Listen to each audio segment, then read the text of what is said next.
Olá a todos, é com grande alegria que vamos dar início a mais um livro aqui em nosso projeto A Bíblia ao longo do ano, no canal da Igreja Luterana de Interlagos.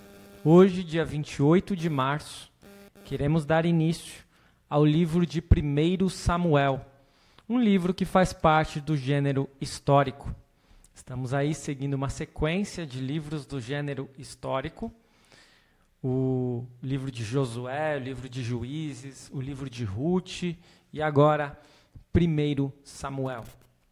E como nós costumamos fazer, nós vamos iniciar por uma introdução ao livro, depois teremos aquelas 3 partes que vocês já estão habituados, o breve resumo dos primeiros 4 capítulos, questões e dúvidas que podem surgir, e aspectos teológicos. Vamos juntos? Iniciando então pela introdução ao livro. O tema do livro de 1 Samuel é um tema que trabalha com a teocracia versus monarquia. Relembrando, teocracia seria o governo de Deus, de determinado estado, de determinada localidade, e a monarquia, um governo de um monarca, de um rei. E claro que hoje em dia as teocracias estão muito equivocadas, muitas vezes relacionadas a religiões não bíblicas, muitas vezes utilizadas para oprimir as pessoas. E o sentido da teocracia, no sentido bíblico, seria simplesmente se submeter à lei de Deus, aos 10 mandamentos, à vontade de Deus. E assim, com certeza, viveríamos em um país, em um estado, em um mundo muito melhor. No entanto, nós sabemos que isso não ocorre e que neste livro, especialmente logo após o tempo de Juízes, o povo vai pedir por um rei. E isso vai trazer sérias consequências aos israelitas. O autor deste livro é desconhecido, a data entre os anos 1050 e 750 a.C., o local agora não mais Canaã, mas Israel e Judá. Os destinatários continuam sendo os israelitas. Os personagens principais, Ana, Eli, Samuel, Saul e Davi. Os acontecimentos que nós veremos principais serão: Deus ouve a oração de Ana, Deus chama o menino Samuel, Saul ungido primeiro rei, a maldade de Saul, Davi escolhido por Deus, Davi vence o gigante Golias, o rei Saul persegue Davi e a morte do rei Saul. Então não vou especificar nenhum desses pontos, porque tudo isso vai ser trabalhado com maior profundidade nos próximos vídeos. A estrutura do livro de Samuel, assim como eu fiz com os outros 2 últimos livros que nós estudamos, eu vou enviar aí o link para vocês do vídeo do Bible Project. E assim ele vai trazer para nós como que este livro, que na verdade é um livro duplo, nós vamos iniciar agora o primeiro livro de Samuel, mas depois tem o segundo livro. Nós não vamos seguir essa sequência, porque nós vamos ter uma quebra aí, e depois vocês vão saber por quê. Eu já expliquei um pouco no início, mas vocês vão entender melhor depois. Mas Samuel tem os 2 livros, então não é apenas o primeiro, tem a continuidade da história no segundo livro de Samuel. A divisão desse livro, do primeiro livro, se dá basicamente por 2 personagens principais. Samuel, que estará em foco nos primeiros 7 capítulos deste livro, e o rei Saul, que estará em foco do 8º capítulo até o final do livro. Essa é a estrutura, então, que depois vocês poderão ver com maior exatidão lá no vídeo do Bible Project. Esta, então, é a breve introdução para o livro de 1 Samuel. Vamos ao breve resumo dos capítulos, iniciando pelo capítulo 1. No capítulo 1, vemos a história de Eucana e de suas mulheres. Apesar desse nome terminar em A, normalmente a gente pensa Eucana, é uma mulher. Não, Eucana é um homem. E Eucana tinha 2 mulheres. Uma delas, Ana. Nós teremos a oração e o voto de Ana e o nascimento e dedicação de Samuel. Na Bíblia, quando Deus tem um propósito especial para uma pessoa, geralmente há algo especial relacionado ao nascimento desta pessoa.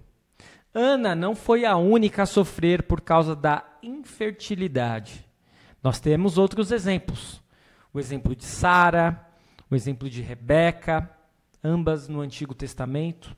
O exemplo de Isabel, a prima de Maria, no Novo Testamento. Todas elas passaram pelo mesmo problema de infertilidade. Isaac, Jacó e João Batista, a exemplo de Samuel, nasceram como resposta de Deus a muitos anos de oração. Cada um teve um papel especial no grande plano de Deus.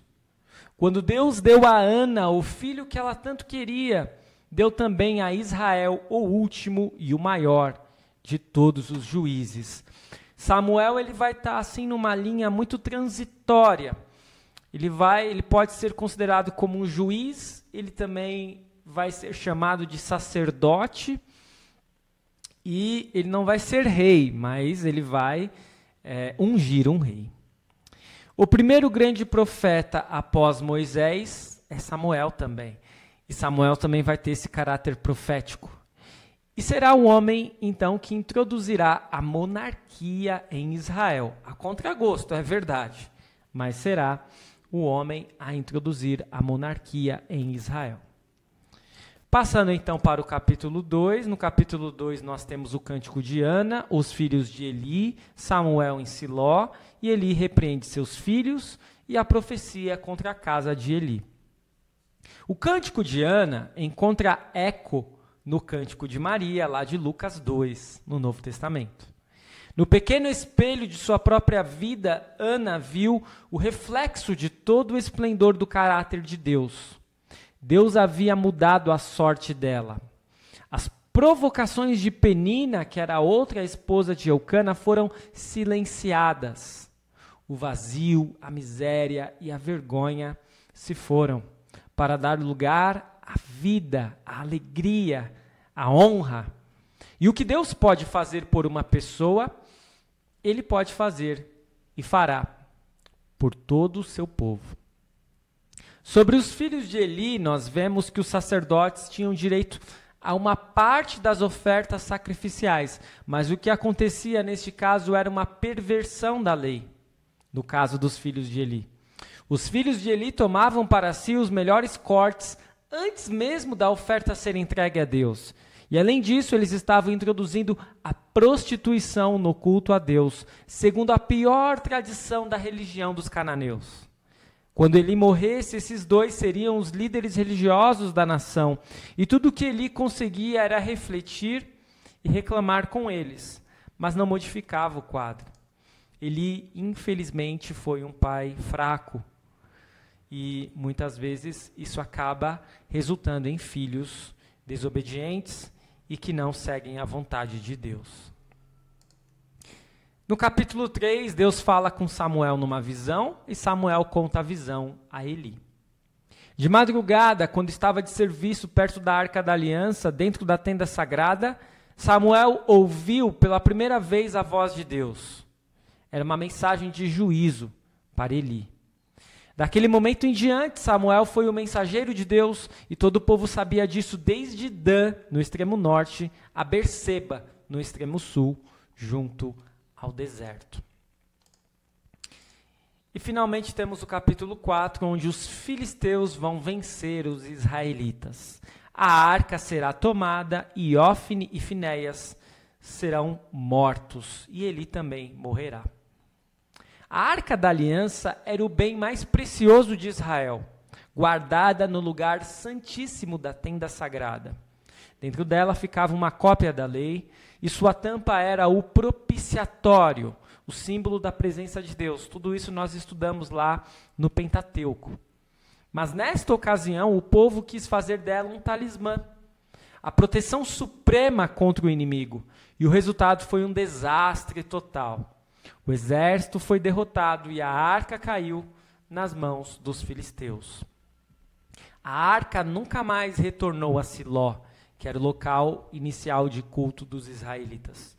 O texto não diz, mas é provável que após a sua vitória, os filisteus tenham destruído a cidade de Siló. E estes versículos registram o cumprimento do juízo de Deus sobre a família de Eli.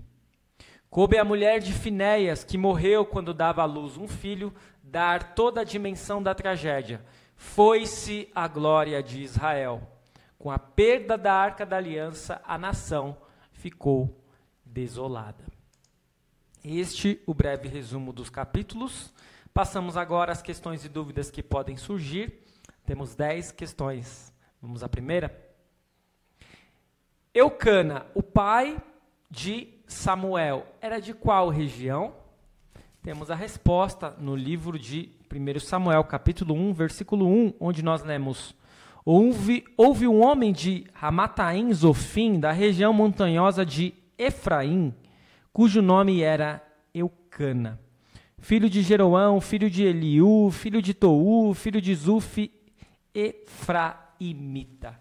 Então, Eucana era um efraimita, era da região que foi distribuída à tribo de Efraim. Que voto Ana fez? É a questão número 2, e temos a resposta em 1 Samuel 1, versículo 11, onde nós lemos: Ela fez um voto dizendo: Senhor dos exércitos, se de fato olhares para a aflição da tua serva e te lembrares de mim, e não te esqueceres da tua serva, e lhe deres um filho homem, eu o dedicarei ao Senhor por todos os dias da sua vida, e sobre a cabeça dele não passará navalha.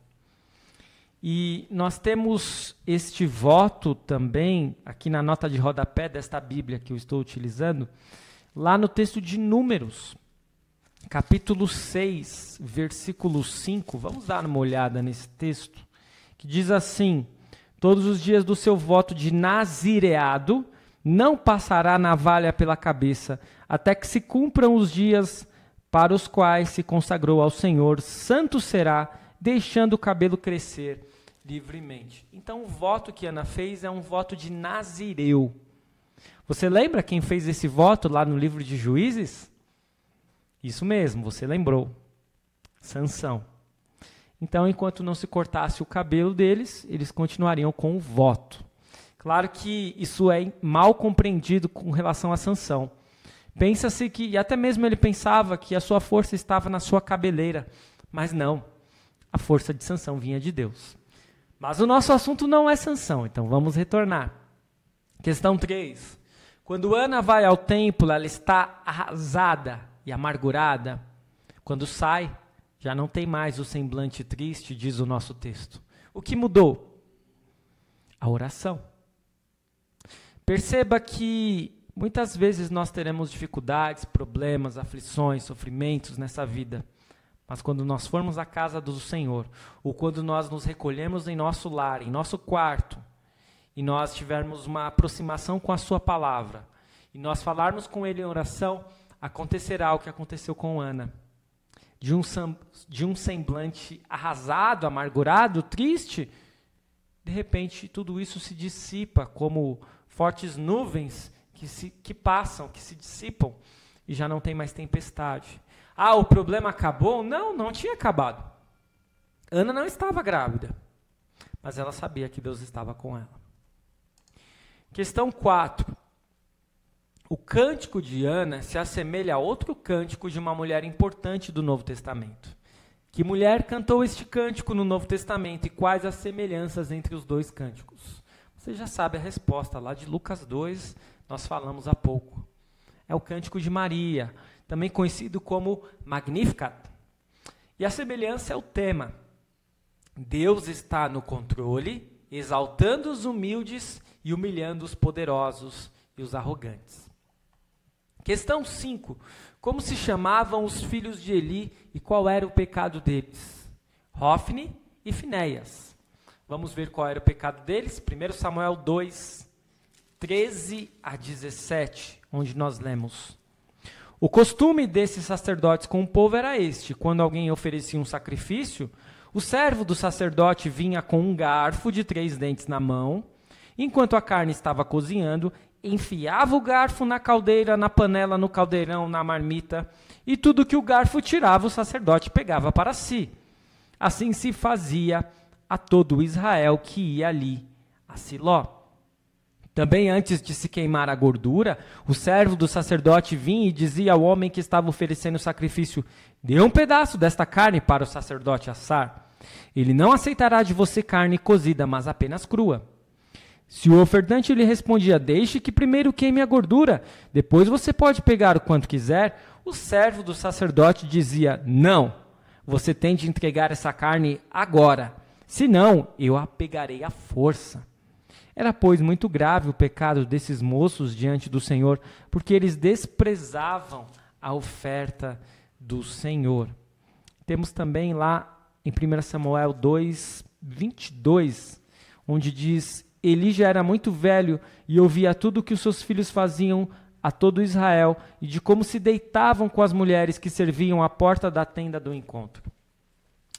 Portanto, os filhos de Eli se prostituíam, tinham relações ilícitas e não respeitavam as ofertas dedicadas a Deus. Questão 6. Depois que teve Samuel, Ana teve mais filhos? Muitas vezes a gente não lembra muito da história de Ana depois que Samuel nasce, né? Para nós, Ana era uma mulher amargurada, porque não tinha filhos, tinha uma antagonista que se chamava Penina, que era outra esposa de Eucana, que ficava dando risada dela, zombando dela, até que Ana foi ao templo, orou, e Deus concedeu o pedido de Ana. Ana tem Samuel, mas ela já havia consagrado ele a Deus, deixa ele no templo lá, deixa ele, no templo não, porque não existia o templo ainda, mas deixa ele aos cuidados de Eli. E o que acontece? Ana não tem mais filhos e fica triste. De certo modo a gente pensa assim, né? Mas não foi isso que aconteceu. 1 Samuel 2, 20 e 21, nós lemos: Eli abençoava Eucana e a sua mulher e dizia: que o Senhor dê a você filhos desta mulher, em lugar do filho que devolveu ao Senhor. E voltavam para sua casa. E assim o Senhor abençoou Ana e ela engravidava. Teve mais 3 filhos e 2 filhas. E o menino Samuel crescia diante do Senhor. Portanto, Ana teve outros filhos e filhas e Deus a honrou, a abençoou. Questão 7. Ao ser chamado por Deus em 1 Samuel 3, vemos que Samuel demora para reconhecer a voz de Deus. Por que isso ocorre? E qual a mensagem que Deus tinha para Samuel? Nos parece que essa dificuldade de Samuel em reconhecer a voz de Deus está muito clara. É porque ele nunca tinha ouvido ela. Por isso que ele imaginava que fosse Eli quem estivesse o chamando de madrugada. Até que ele percebe que não, que era a própria voz de Deus. 1 Samuel 3,7 diz: porém Samuel ainda não conhecia o Senhor, e a palavra do Senhor ainda não havia sido manifestada a ele. E dos versículos 11 a 14, o Senhor disse a Samuel: eis que vou fazer uma coisa tal em Israel, que todos os que a ouvirem ficarão com os 2 ouvidos tinindo. Naquele dia farei contra Eli tudo o que eu disse a respeito da casa dele, do começo ao fim. Porque eu já disse a ele que julgarei a sua casa para sempre, pela iniquidade que ele bem conhecia. Porque os seus filhos trouxeram maldição sobre si, e ele não os repreendeu. Portanto, jurei à casa de Eli que a sua iniquidade nunca será expiada, nem com sacrifício e nem com oferta de cereais. A mensagem que Deus tinha para Samuel, a primeira mensagem, não é uma mensagem de evangelho, mas uma mensagem de lei. Mas não para Samuel, mas sim para Eli e os seus filhos. Questão 8. Quando os israelitas são vencidos pelos filisteus, que medida eles resolvem tomar para combater os filisteus? Temos a resposta em 1 Samuel 4, versículos 2 a 4, onde nós lemos: os filisteus se dispuseram em ordem de batalha para enfrentar Israel. E quando a guerra começou, Israel foi derrotado pelos filisteus, que mataram no campo aberto cerca de 4.000 homens. Quando o povo voltou ao arraial, os anciãos de Israel disseram: por que o Senhor nos derrotou hoje diante dos filisteus? Vamos trazer de Siló a arca da aliança do Senhor, para que esteja no meio de nós e nos livre das mãos dos nossos inimigos. Então o povo mandou trazer de Siló a arca do Senhor dos Exércitos, entronizado entre os querubins. E os 2 filhos de Eli, Hofni e Finéias, estavam ali, com a arca da aliança de Deus. Então os israelitas, ao invés de procurarem se devotar mais a Deus, ao invés de buscarem a ajuda de Deus, pegaram a arca da aliança e falaram: vamos botar aqui no meio que vai resolver o problema, porque é o nosso amuleto. E nós confiamos nela. Eis o erro de muitas pessoas. Pensarem que um amuleto vai ser suficiente para você ter proteção, para você ter vida. E não, o que nós precisamos é de Deus. Como algumas pessoas às vezes deixam a Bíblia aberta em seus lares, no Salmo 91, como se fosse um amuleto para espantar qualquer mal-olhado e qualquer coisa ruim que venha acontecer, quando na verdade elas deveriam abrir o texto bíblico e ler. Porque a Bíblia fechada ou a Bíblia aberta em um salmo sem ser lida, de nada adianta. É um mero amuleto. E como nós vimos, a arca da aliança não foi suficiente para conceder a vitória para os israelitas, o que dirá um livro que foi reimpresso e que está na nossa casa. Questão 9. Deu certo combater os filisteus com a arca da aliança? Sabemos que não, mas vamos ver o texto? 1 Samuel 4, 5 a 11 diz assim: quando a arca da aliança do Senhor chegou ao arraial, os israelitas gritaram tão alto que o chão tremeu. Os filisteus ouviram a voz do júbilo e disseram: que voz de grande júbilo é esta no arraial dos hebreus? Então souberam que a arca do Senhor havia chegado ao arraial. E os filisteus ficaram com medo e disseram: os deuses vieram ao arraial. E diziam mais: ai de nós, porque nunca antes aconteceu uma coisa dessas. Ai de nós! Quem nos livrará das mãos desses deuses poderosos? São os deuses que atacaram os egípcios com todo tipo de pragas no deserto. Sejam fortes, filisteus, comportem-se como homens, para que não venham a ser escravos dos hebreus, como eles já foram escravos de vocês. Comportem-se como homens e lutem. Então os filisteus lutaram e Israel foi derrotado. E cada um fugiu para sua tenda. Foi uma grande derrota, pois foram mortos de Israel 30.000 homens. A arca de Deus foi tomada e os 2 filhos de Eli, Hofni e Finéias, foram mortos. Então não deu nada certo combater os filisteus apenas confiando na presença da arca da aliança. Questão 10. Que fim levou a casa de Eli? Temos a resposta, a trágica resposta, no final do capítulo 4 de 1 Samuel, a partir do versículo 12, que diz: então um homem de Benjamim, saído das fileiras, correu e no mesmo dia chegou a Siló. E ele havia rasgado as suas roupas e espalhado terra sobre a cabeça. Quando chegou, Eli estava sentado numa cadeira perto da estrada, olhando como quem espera, porque o seu coração estava tremendo pela arca de Deus. Depois que o homem entrou na cidade e deu a notícia, toda a cidade começou a gritar. E Eli, ouvindo os gritos, perguntou: que alvoroço é esse? Então o homem correu e deu as notícias a Eli. Ora, Eli estava com 98 anos. Os seus olhos já não se moviam e ele não podia ver. O homem disse a Eli: eu venho da frente de batalha, eu fugi de lá hoje mesmo. E Eli perguntou-lhe: o que aconteceu, meu filho? Então o mensageiro respondeu: Israel fugiu dos filisteus. Houve grande matança entre o povo. Além disso, seus 2 filhos, Hofni e Finéias, foram mortos e a arca de Deus foi tomada. Quando ele fez menção da arca de Deus, Eli caiu da cadeira para trás, junto ao portão da cidade, quebrou o pescoço e morreu. Ele era um homem velho e pesado e havia julgado Israel durante 40 anos. A nora de Eli, a mulher de Finéias, estava grávida e próxima do parto. Quando ela ouviu estas notícias de que a arca de Deus havia sido tomada e de que seu sogro e seu marido tinham morrido, encurvou-se e deu à luz, porque as dores lhe sobrevieram. Quando ela estava morrendo, as mulheres que a ajudavam disseram: não tema, porque você teve um filho. Ela, porém, não respondeu nem fez caso disso, mas deu ao menino o nome de Icabô. Icabô significa não há glória, dizendo: foi-se a glória de Israel. Ela disse isto porque a arca de Deus havia sido tomada e por causa de seu sogro e de seu marido. E falou mais: Foi-se a glória de Israel, pois a arca de Deus foi tomada. E assim termina de forma trágica o capítulo 4 do livro de 1 Samuel. Vamos aos aspectos teológicos para concluir este nosso estudo. Temos 7 aspectos teológicos. Vamos ao primeiro. O Senhor mostrou sua misericórdia para com Ana e demonstrou que seu poder é maior que a fraqueza humana, concedendo um filho a ela. Samuel, dedicado ao Senhor antes mesmo de sua concepção, é um sinal vivo da graça de Deus. A provocação arrogante de Penina é um aviso para que não julguemos aqueles que sofrem privações de qualquer tipo, nem achemos que Deus nos considere melhores do que aqueles que sofrem.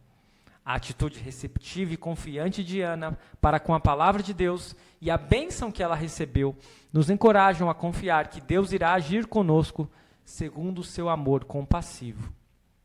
Segundo aspecto teológico, Ana entrega Samuel ao Senhor pelo resto da vida dele. E tudo que temos é dom do Senhor. Isto significa que nós não temos direito de reter qualquer coisa do serviço de Deus, não importa quão importante seja para nós. Deus reivindica a nossa vida por completo. Terceiro aspecto teológico. Ana exulta, pois Deus cumpriu sua palavra. A oração dela permanece como um alerta para nós, quando somos tentados a confiar em nossa própria força, beleza, riqueza ou inteligência. A oração dela também nos encoraja a esperar de Deus todas as coisas boas que precisamos em nossa vida, confiantes de que Ele irá suprir nossos mais profundos desejos na eternidade por meio do seu ungido, que é Jesus Cristo. Quarto aspecto teológico. Enquanto os filhos de Eli cresciam em seu pecado, Samuel crescia em favor diante de Deus e das pessoas. A repreensão e os alertas de Deus demonstram seu desejo de que nos arrependamos. Quinto aspecto teológico. Enquanto a palavra de juízo de Deus contra a casa de Eli é confirmada por meio de sua revelação a Samuel, a mesma revelação confirma o chamado do próprio Samuel como profeta. O juízo contra Eli serve de ameaça também a nós, quando falhamos em conter aqueles sob nossa autoridade que praticam o mal. Mas também serve para termos a certeza de que a fraqueza humana nunca irá frustrar a vontade de Deus de levar as boas novas da salvação a toda a criação. Sexto aspecto teológico, após sofrerem uma derrota relativamente maior, os israelitas decidiram trazer a Arca da Aliança para Siló, de Siló para o campo de batalha, melhor dizendo. Mas acabaram sofrendo uma derrota militar catastrófica e perderam a Arca para os filisteus. E este relato serve de repreensão para nós. Se cremos que a presença gloriosa de Deus pode ser manipulada segundo os nossos próprios propósitos, a fim de nos sentirmos livres para pecarmos o quanto quisermos, nos equivocamos. Deus nos chama para que o recebamos de acordo com a sua palavra, a qual dirige o nosso coração pela fé e os nossos pés no caminho da justiça. Sétimo e último aspecto teológico, a palavra de juízo de Deus se cumpre contra Israel e a casa de Eli. A palavra de juízo de Deus deve ser temida e resulta em morte para todos os que pecam. Nossa esperança se agarra em sua misericórdia apenas, revelado em Jesus Cristo, o nosso fiel sumo sacerdote, que sofreu a ira de Deus. Eu espero que este estudo tenha sido de proveito para você. Continue seguindo o nosso projeto, a Bíblia ao longo do ano, aqui no nosso canal da Igreja Luterana de Interlagos. Amanhã, dia 29 de março, retornamos com mais 4 capítulos deste livro histórico tão importante que é o livro de 1 Samuel. Muito obrigado por assistir e até o nosso próximo vídeo.